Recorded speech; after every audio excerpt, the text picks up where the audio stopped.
ውድ የኢትዮሜዳ ቤተሰቦች በምርጥ ገጾች ዝግጅታችን ከሌተናል ኮሎኔል መንግስቱ ኃይለ ማርያም ትግላችን ቅጽ 2 መጽሐፍ የመረጥንላችሁ የምርጥ ገጾች ታሪክ አሁን ይቀጥላል። ውድ ቤተሰቦቻችን ዝግጅታችንን መከታተል ስትጀምሩ ቻናላችንን ሰብስክራይብ በማድረግ እንድትጀምሩ በአክብሮት እንጠይቃለን።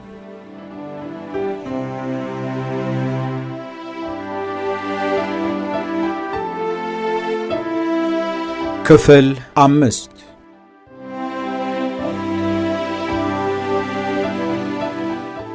የአፄ ኃይለ ሥላሴ ቀኝ እጅ ዋና አማካሪና የመንግስታቸው መሪ የሆኑት ጸሐፌ ትእዛዝ ወልደ ጊዮርጊስ በኤርትራ ያለውን የአስተዳደር የኢኮኖሚና የማህበራዊ ጉዳይ ወዘተ ችግሮች ለማቃለል ከማዕከላዊ መንግስት የሚሰጠውን ድጎማና ማናቸውንም ድጋፍ የመስጠቱን ተግባር የሚመሩ ቢሆኑም ፌዴሬሽኑን በማፍረስ ረገድ የሚስጥር ተካፋይ አልነበሩም። አፄ ኃይለ ሥላሴ እነኚህን ሁለት ቁልፍ ቦታ ላይ ያሉ ሰዎች ከሚስጥሩ ያገለሏቸው የፌዴሬሽኑን መፍረስ አጥብቀው የሚቃወሙ መሆናቸውን ስለሚያውቁ ነበረ።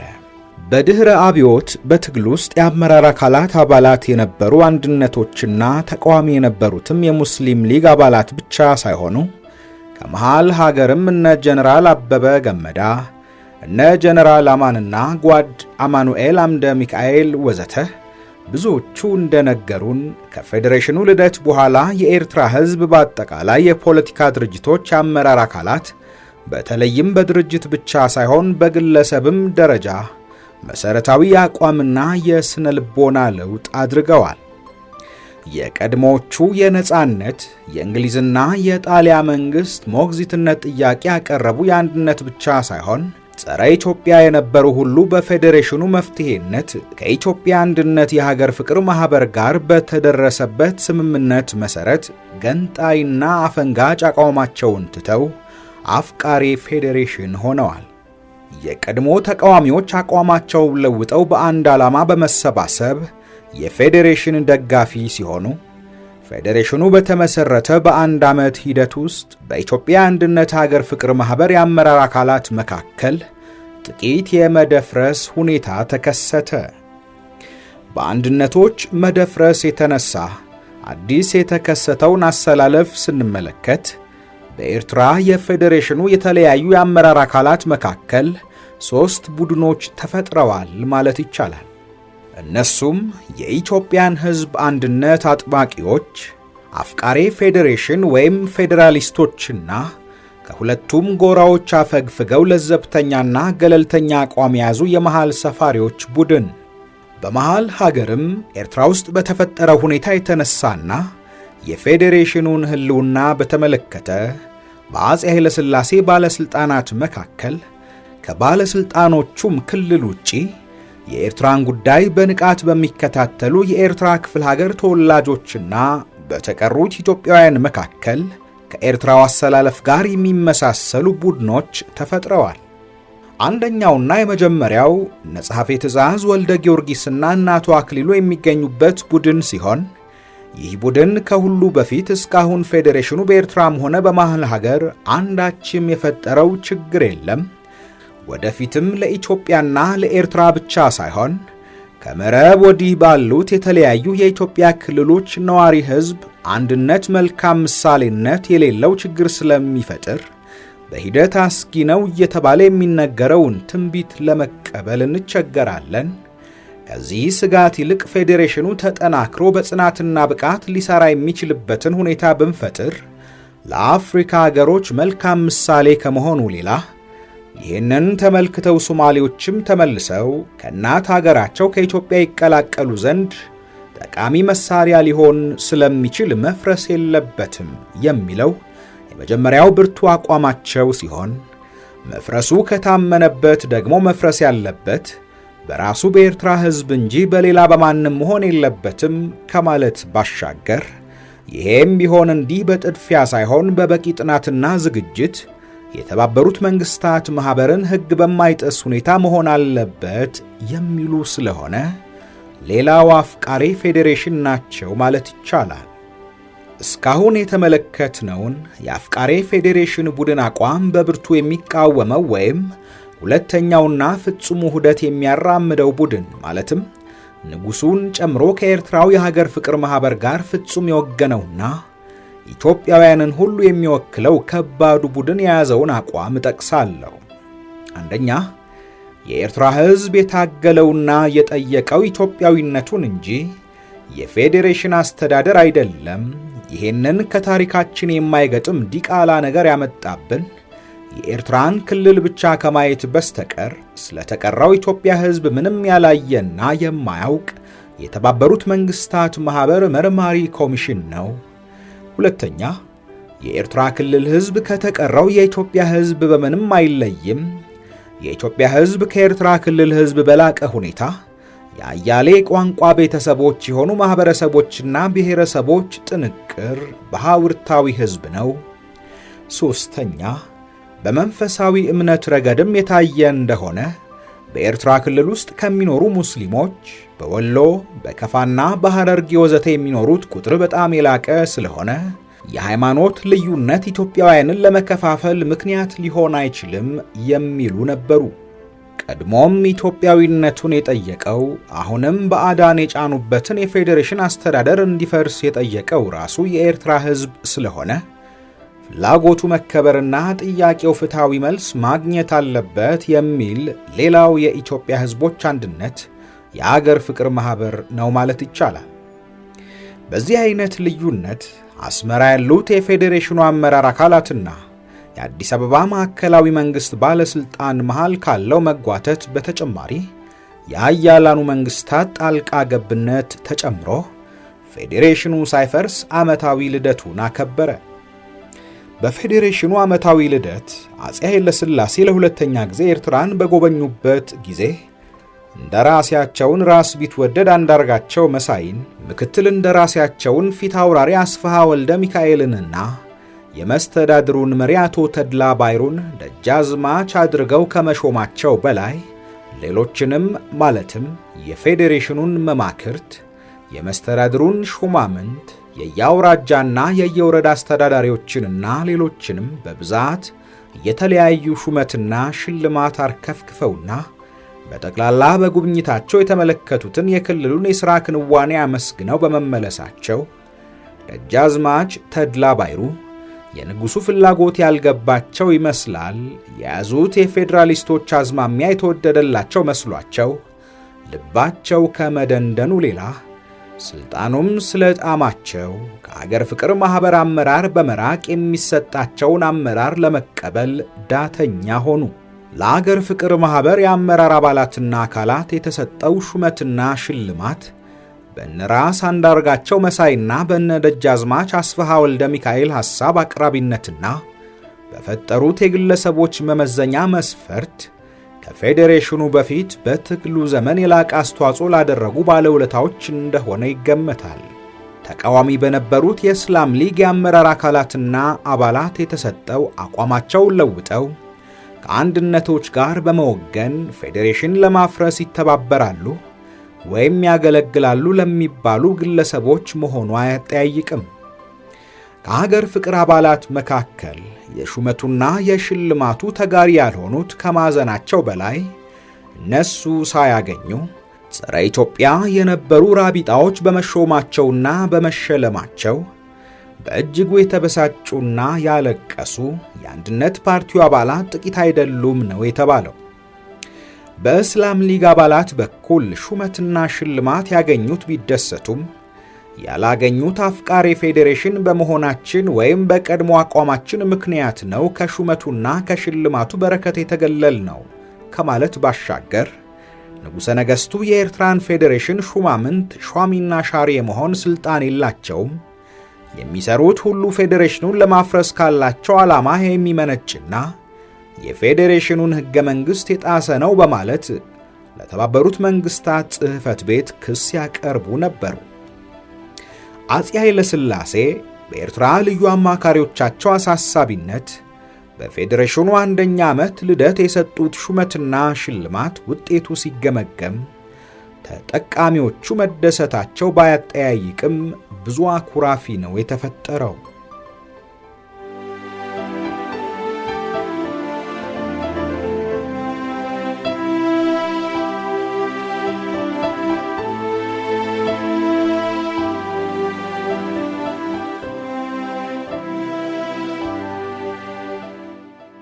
የቀድሞ የኢትዮጵያ አንድነት የሀገር ፍቅር ማህበር ዋና ጸሐፊና የፌዴሬሽኑ መስተዳድር ዋና መሪ የሆኑት ደጃዝማች ተድላ ባይሩ የሀገር ፍቅር ማህበር ለሰጣቸው ታላቅ ኃላፊነትና ለጣለባቸው እምነት የተዘጋጁ ሆነው ባለመገኘታቸውና አያሌ ቅድመ ሁኔታዎችን ባለማዘጋጀታቸው የፌዴሬሽኑ ህልውና ዓመታትን አስቆጠረ። በሁለቱ ታላላቅ ጎራዎች ማለትም በአንድነት አጥባቂዎችና በፌዴሬሽን አፍቃሪዎች መካከል ቆመው የወሳንሳ የተወጠሩት ደጃዝማች ተድላ ባይሩ ንጉሡ ራሳቸው ፌዴሬሽኑን አፍርስ ብለው እስካላዘዙኝ ድረስ ከሌላ አቅጣጫ የሚመጣውን አልቀበልም በማለት ከመሃል ሰፋሪዎች ጋር ሆነው የሀገር ፍቅር ማህበር ለሚሰጣቸው መመሪያ ጆሮ ዳባ እንዳሉ ቀጠሉ። ይሄም ሆኖ በአስመራና በአዲስ አበባ ከተማ ነዋሪ የሆኑት የአራቱ ኃያላን መንግስታት ተወካዮች ፌዴራሊስቶች በሚያቀብሏቸው መረጃ አፄ ኃይለ ሥላሴ የኤርትራን ፌዴሬሽን ሊያፈርሱ ነው እያሉ የሚያቀርቡት ክስም ያለማቋረጥ ስለቀጠለ ለማስተባበል ተብሎ በኤርትራ የዘውዱ እንደራሴ ራስ አንዳርጋቸው መሳይ በ1953 ዓመተ ምህረት የፓርላማውን መደበኛ ስብሰባ ሲከፍቱ የንጉሠ ነገሥቱ መልእክት ብለው በሰጡት መግለጫ ያለ ኤርትራ ሕዝብ ፈቃድና ፍላጎት ፌዴሬሽኑን ማንም እንደማይነካ በንጉሡ ስም የሰጡትን ዋስትና ደጃዝማች ተድላ ባይሩ እውነት ነው ብለው በማመን ይመስላል የአገር ፍቅር ማህበር የአመራር አካላት የፌዴሬሽኑን ህልውና አስመልክተው ባነጋገሯቸው ቁጥር ይሄንን የምንነጋገርበት ጊዜ አይደለም፣ ከፌዴሬሽኑ ሕገ መንግሥትና ከንጉሠ ነገሥቱ ትእዛዝ ውጪ ልሰራ አልችልም እያሉ እቅጩን መናገር ጀመሩ። ከዚህ ጊዜ ጀምሮ በገሃድና በአደባባይ ንግግር ባደረጉ ቁጥር እኔም አውቀው ቀዳማዊ ኃይለ ሥላሴ የኤርትራ ንጉሥ መሆናቸውንና ኤርትራ ኢትዮጵያዊት መሆኗን ብቻ ነው፣ ከዚህ ሌላ የማውቀው ነገር የለም ማለትን ስላዘወተሩ የአገር ፍቅር ማህበር አመራር አካላት ተድላ ባይሩ እኛን ከድቶና የጋራ ዓላማችንን ስቶ ትቶን ሄዷል በማለት በአፍቃሪ ፌዴሬሽን ወይም በፌዴራሊስትነት ፈርጀው ከማህበራቸው በማስወጣት ከስልጣን ለማንሳት ወስነው ይህንንም የሚያስረዳ ደብዳቤ ጻፉላቸው። በድህረ አብዮት የኤርትራን ችግር መንስኤ ለማወቅና እንዲሁም መፍትሄው ምንድን ይመስላል በተሰኘ ጉዳዮች ዙሪያ ከብዙ የሀገር ፍቅር ማህበር አባላት ጋር በተወያየሁበት ጊዜ ስለ ደጃዝማች ተድላ ባይሩ ማንነት ለማወቅ ፈልጌ ላቀረብኩላቸው ጥያቄ ያሉኝ ተድላ የፌዴሬሽኑ መስተዳድር መሪ ካደረግነው በኋላ ስልጣን ጥሞት ከኛ መነጠሉ እውነት ቢሆንም ለአንድነት ታላቅ ተጋድሎ ካደረጉ ግንባር ቀደም ታጋዮች መካከል አንዱ ነው። በኋላም ቢሆን እስከ መጨረሻው በኢትዮጵያዊነቱ በኩል የሚያጠያይቅ ሰው አልነበረም። ፌዴሬሽኑን የመምራት ስልጣን ከተሰጠው በኋላ የፖለቲካ ስልት ድህነት የታየበት ከመሆኑ ሌላ አዋቂ ወይም ብልህ የልብ አማካሪ ስላልነበረው የኢትዮጵያን ፊውዳላዊ ገዥ መደቦች ፖለቲካ በአጠቃላይ በጣም የሚወዳቸው ብቻ ሳይሆን የሚያመልክባቸውን ንጉሥ ባህሪ በተለይም የተገነዘበ ሰው አልነበረም ነው ያሉኝ። እውነትም የደጃዝማች ተድላን የዋህነት የሚያስረዳው ፌዴሬሽኑን እንዲያፈርሱ የተላኩትን የንጉሡን አማችና የዘውዱን እንደራሴ በሥራዬ ጣልቃ እየገቡ ስለሚያስቸግሩኝ ይነሱልኝ ብለው ንጉሡን መጠየቃቸው ነው። የሀገር ፍቅር ማህበር አመራር አካላት ተድላ ባይሩን ከፌዴሬሽን አፍቃሪዎች ጋር ይፈርጇቸው እንጂ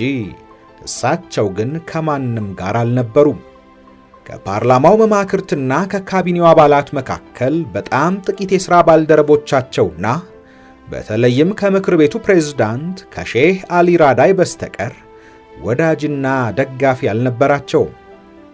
የሀገር ፍቅር ማህበር የአመራር አካላት ከማህበሩ አባልነት ያገለሏቸው መሆኑን የሚያስረዳ ደብዳቤ ከጻፉላቸው በኋላ ይሰጧቸው የነበረውን ድጋፍና እርዳታ ማቆም ነፈጓቸው። አልፈውም የኤርትራን ሕዝብ ያስደሰቱ መስሏቸው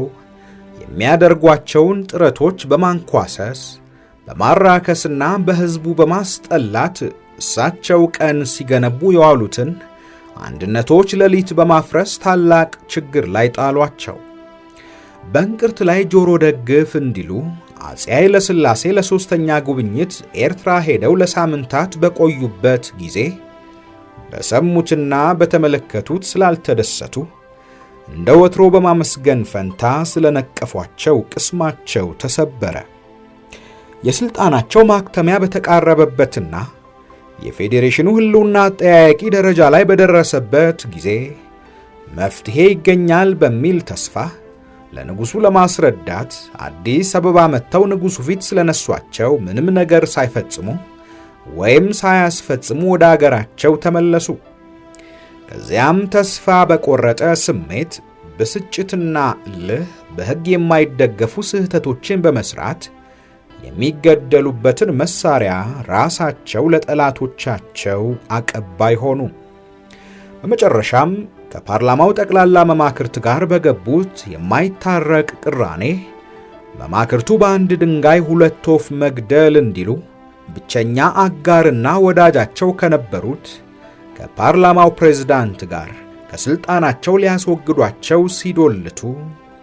ሁለቱም ቀድመው ፌዴሬሽኑ በተመሰረተበት 3ኛ ዓመት መገባደጃ ሐምሌ 29 1955 ዓመተ ምህረት በራሳቸው ፈቃድ ስልጣናቸውን ለቀቁ።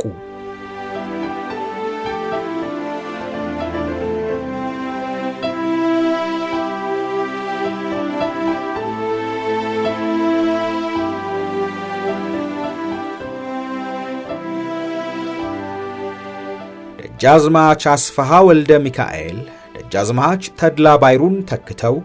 ለኤርትራ ፌዴሬሽን መስተዳድር መሪነት መመረጥ። በኤርትራ ክፍል ሀገር ከአካለ ጉዛይ አውራጃ ስለሚወለዱትና በዚህ ጊዜ የ40 ዓመት ጎልማሳ ስለነበሩት ደጃዝማች አስፋሃ ወልደ ሚካኤል ማንነት በአጭሩም ቢሆን በትግላችን ቅጽ 1 መግለጼ በአንባቢ ዘንድ ይታወሳል። በፋሽስት ኢጣሊያ የቅኝ ግዛት ዘመን ለጣሊያኖች አመራር አካላት በአስተርጓሚነትና በፖለቲካ አማካሪነት በማገልገል ለጊዜው ለጣሊያኖች በምንደኝነት ካደሩ ኢትዮጵያውያን ሁሉ ታማኝነትና የላቀ ስልጣን የነበራቸው አስፋሃ ወልደ ሚካኤል በድህረ ፋሽስት ኢትዮጵያም በአፄ ኃይለ ሥላሴ መንግስት በተለያዩ ሥራዎችና እንዲሁም ኃላፊነቶች እየተዘዋወሩ በመስራት በርካታ ተሞክሮ ያላቸው ከመሆናቸው ሌላ የኤርትራ ክፍለ ሀገር ተወላጅ በመሆናቸው ብቻ ሳይሆን ስለ ኤርትራ ባላቸው ዕውቀትና የፖለቲካ ችሎታቸው የክፍለ ሀገሩን ሕዝብ ከወገኑ ከኢትዮጵያ ሕዝብ ጋር መልሶ ለማዋሃድ በተደረገው የሀገር ውስጥ በውጭ ሀገርና በተለይም በተባበሩት መንግስታት ማህበር ሸንጎ የውጭ ጉዳይ ሚኒስትሩ የአቶ አክሊሉ ሀብተወልድና የንጉሠ ነገሥቱ ቀዳማዊ ኃይለ ሥላሴ ብቻ ሳይሆን በኤርትራ የኢትዮጵያ አንድነት የሀገር ፍቅር ማህበር አመራር አካላት አማካሪ በመሆን ከፍ ያለ አገልግሎት መስጠታቸው በብዙ ኢትዮጵያውያን የሚነገርላቸው ቢትወደድ አስፋሃ ወልደ ሚካኤል በጸረ አንድነቶች ዘንድ ይሄ ታላቅ የሀገር ፍቅርና የአርበኝነት ተግባራቸው ኤርትራን ለኢትዮጵያ እንደሸጡ ከሃዲ ወንጀለኛ አስቆጥሯቸው በድህረ አብዮት 1967 ዓመተ ምህረት በጀነራል አማናንዶም ትዕዛዝ ከቀድሞ የአፄ ኃይለ ሥላሴ መንግስት ባለስልጣናት ጋር እንዲቀላቀሉ ከተደረገበት እስር ቤት ፈተን በነፃ በለቀቅናቸው ወቅት ነበረ ላነጋግራቸውና ላውቃቸው የቻልኩት። የኢትዮጵያ ሰሜናዊ ክልል መለዮ ለባሽ ተወካይ በሆኑት የደርግ አባላት አማካኝነት በዝና ብቻ ስለማውቃቸው ስለ ቢትወደድ አስፋሃ ማንነት በጥልቀት የተረዳሁት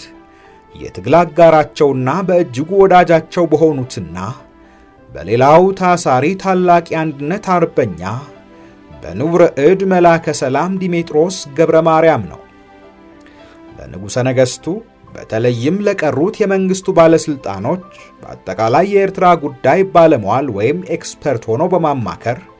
በቀዳማዊ ኃይለ ሥላሴ ዘንድ መወደድንና ታማኝነትን ያገኙ ሰው በመሆናቸው እንደ አውሮፓ አቆጣጠር በ1952 ዓመተ ምህረት የኤርትራ ክፍለ ሀገር በፌዴሬሽን ከኢትዮጵያ ጋር መልሶ ሲቀላቀልና ቢትወደድ አንዳርጋቸው መሳይ በኤርትራ የመጀመሪያው የንጉሠ ነገሥቱ እንደራሴ ሲሆኑ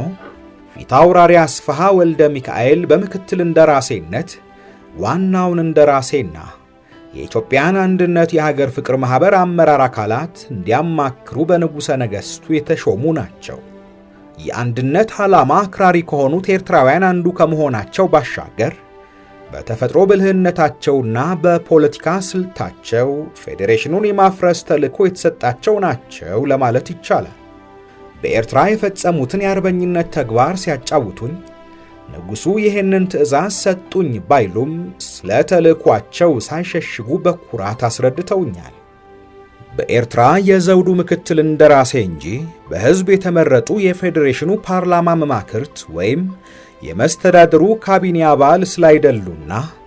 የአንድነት ተቃዋሚዎች የሙስሊም ሊግ አባላትና የኤርትራን ጉዳይ እንዲከታተሉ ታላላቆቹን መንግስታት ወክለው በአስመራ ከተማ የሚገኙት ቆንሲል ጀነራሎች ሁሉ ፌዴሬሽኑን የማፍረስ ተልዕኮ ያለው ነው በሚል ጥርጣሬ ስለሚመለከቷቸው እሳቸውም ሆኑ ዋናው እንደራሴ ስራችንን የምንሰራው በታላቅ ሚስጥርና ጥንቃቄ ነው ብለውኛል። ከስራዎቻቸውም ዋና ዋናዎቹ የኢትዮጵያ አንድነት የሀገር ፍቅር ማህበር አመራር አባላትን በአጠቃላይና የመስተዳድሩን መሪ ደጃዝማች ተድላ ባይሩን በተለይ ማማከር፣ ማትጋትና ከማዕከላዊ መንግስት የሚፈልጉትን ማናቸውንም ድጋፍና እርዳታ መስጠት ነበረ ብለዋል። አንባቢ እንደሚያስታውሰው በኢትዮጵያ አንድነት የሀገር ፍቅር ማህበር ፌዴሬሽኑን ለማፍረስ የተወሰነው ከመቋቋሙ በፊት ስለነበረ ከተቋቋመ በኋላ የማፍረሱ ተግባር ከአንድ ዓመት ባልበለጠ ጊዜ ውስጥ እንዲከናወን ታቅዶ ነበረ። በዚህ ጊዜ ከተግባር መረዳት እንደተቻለው የማፍረሱ ተግባር ከተገመተው በላይ ውስብስብ ሆኖ ከመገኘቱ ሌላ አንድ ዓመት በቂ ጊዜ ሆኖ ባይገኝም ደጃዝማች ተድላ ባይሩ በኢትዮጵያ አንድነት የሀገር ፍቅር ማህበር ዓላማና ውሳኔ መሰረት ፌዴሬሽኑን ለማፍረስ ዓላማ ከመስራት ፈንታ የፌዴሬሽኑን ሕገ መንግሥት የሚጠናከርበትን ተግባር በማከናወን ብሎም በተለይ ደጃዝማች ሆነው ከተሾሙ በኋላ ስልጣን ስለጣማቸው ራሳቸውን ከፖለቲካ ማህበሩ አግልለውና ከመመሪያው አፈንግጠው የምንሰጣቸውን ምክር አልሰማም ብለው አፍቃሪ ፌዴሬሽን በመሆን የሥራችን ዋና መሰናክል ሆኑ ነው ያሉት። ከአስፋሃ ንግግር መረዳት እንደሚቻለው ደጃዝማች ተድላ ባይሩን በዚያ ሁኔታ ከስልጣናቸው ለማንሳት በተደረገው ጥረት ከአንድነቶች ጋር ትልቅ አስተዋጽኦ ያደረጉ በመሆናቸው አፄ ኃይለ ሥላሴ ተድላን እንዲተኩ እንዳዘጋጇቸው መገመት ይቻላል። ተድላ ባይሩ በቃኝ አልቻልኩም ብለው የተመረጡበትን ጊዜ ሳይሸፍኑ በሦስተኛው ዓመታቸው ስልጣናቸውን በፈቃዳቸው ሲለቁ ማን ይተካቸዋል ተብሎ ለቀረበው ጥያቄ በጊዜው እንደ ጠቅላይ ሚኒስትር ሆነው የአፄ ኃይለ ሥላሴን መንግሥት ይመሩ የነበሩት ጻፌ ትእዛዝ ወልደ ጊዮርጊስና በኤርትራ የዘውዱ እንደራሴ ራስ አንዳርጋቸው መሳይ የተለያዩ ሰዎችን ለምርጫ ሲያቀርቡ አፄ ኃይለ ሥላሴ በእኔ በኩል የተመረጠው ብቸኛ ወራሽ አስፋሃ ወልደ ሚካኤል ነው አሉ ነው የተባለው። ደጃዝማች ተድላ ባልሸፈኑት ቀሪ አንድ ዓመት በጊዜያዊነት ለፌዴሬሽኑ መስተዳደር መሪነት ከተወዳደሩ ሦስት ሰዎች መሃል የንጉሠ ነገሥቱ ምክትል እንደራሴነታቸው እንደተጠበቀ ሆኖ በፓርላማው መማክርት አስፋሃ ወልደ ሚካኤል ከፍተኛ ድምፅ አግኝተው እንደ አውሮፓ አቆጣጠር ነሐሴ 8 1955 በኤርትራ የፌዴሬሽን መስተዳድር ሁለተኛው መሪ ሆነው ተመረጡ።